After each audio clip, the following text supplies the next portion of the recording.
Labour codes రద్దు చేయాలని, కార్మిక చట్టాలను పటిష్టంగా అమలు చేయాలని, ప్రభుత్వ రంగ సంస్థల ప్రైవేటీకరణ ఆపాలని, స్కీమ్ వర్కర్లని కార్మికులుగా గుర్తించి కనీస వేతనాలు చెల్లించాలని, చట్టబద్దమైన సౌకర్యాలు కల్పించాలనే డిమాండ్ల సాధన కోసం జూలై 9వ తేదీన దేశవ్యాప్తంగా కేంద్ర కార్మిక సంఘాలు ఇచ్చినటువంటి పిలుపులో భాగంగా ఆశా వర్కర్లందరూ కూడా సమ్మెలో పాల్గొనబోతున్నారని తెలియజేస్తా ఉన్నాం. ఆంధ్ర రాష్ట్రంలో ఆశా వర్కర్లు అష్టకష్టాలు పడతా ఉన్నారు.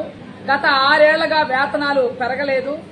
కేవలం 10,000 రూపాయలు ఇచ్చి 10,000 రకాల పనులు ఈ రోజు ఆశా వర్కర్లతో చేయిస్తున్నారు. అదనపు పనులు చేయొద్దు అనే పద్ధతిలో సర్క్యులర్ జారీ అయినప్పటికీ ఆశా వర్కర్లకి సంబంధం లేనటువంటి పనులన్నీ కూడా చేయిస్తా ఉన్నారు. ప్రధానంగా ప్రకాశం జిల్లా గిద్దలూరు నియోజకవర్గానికి సంబంధించినటువంటి ప్రాంతంలో ఆశా వర్కర్లతోటి ఎన్సీడీసీడీ సర్వేలు చేపిస్తా ఉన్నారు.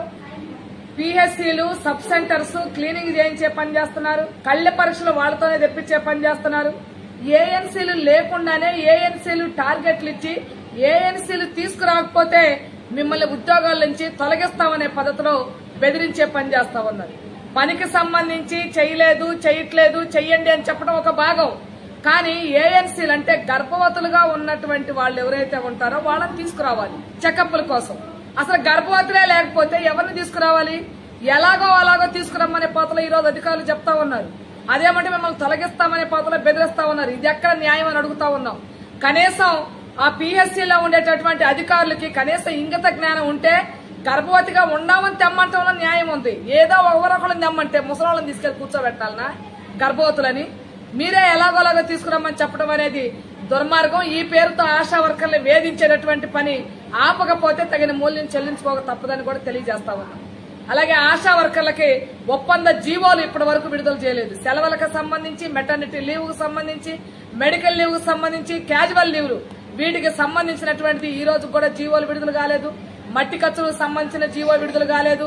రికార్డులు రాయాల్సిన అవసరం లేదని ప్రభుత్వం చెప్తా ఉంది. మరో పక్కన కింద మాత్రం రికార్డులు రాయాల్సిందనే పద్ధతిలో ఒత్తిడి చేసి ఆశా వర్కర్లతో 1000 నుంచి 2,000 రూపాయలు ఖర్చు పెట్టించేటటువంటి పని చేస్తా ఉన్నారు. ఇచ్చేది 10,000 కానీ నెలలో 4-5 సార్లు పిహెచ్సీల చుట్టూ లేదా ఆసుపత్రుల చుట్టూ తిరగడానికే 1,000 రూపాయలు ఈ రోజు ఆశా వర్కర్లకి ఖర్చు అవుతా ఉంది.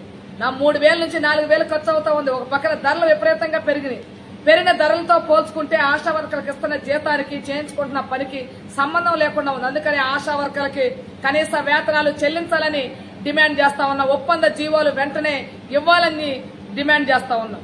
మన రాష్ట్ర ముఖ్యమంత్రి నారా చంద్రబాబు నాయుడు గారు మార్చి 1వ తేదీన అసెంబ్లీ సాక్షిగా అసెంబ్లీలోనే వేతనంతో కూడిన మెటర్నిటీ లీవ్ ఇస్తామని ఆశాలకి, అలాగే 60 నుంచి 62 ఏళ్లకు వయోపరిమితిని పెంచుతున్నామని, గ్రాట్యుటీ ఇస్తామని ప్రకటించారు. జీవోలు ఎక్కడా అని అడుగుతా ఉన్నాం. అధికారులు ఎవరి దగ్గర జీవోలు వాళ్ళ జీవోలు ఇవ్వకుండా ఫైల్లో నిక్షిప్తం చేసుకుని దగ్గర పెట్టుకునే పని చేశారు. ఎన్నాళ్ళకి ఇస్తారని అడుగుతా ఉన్నాం.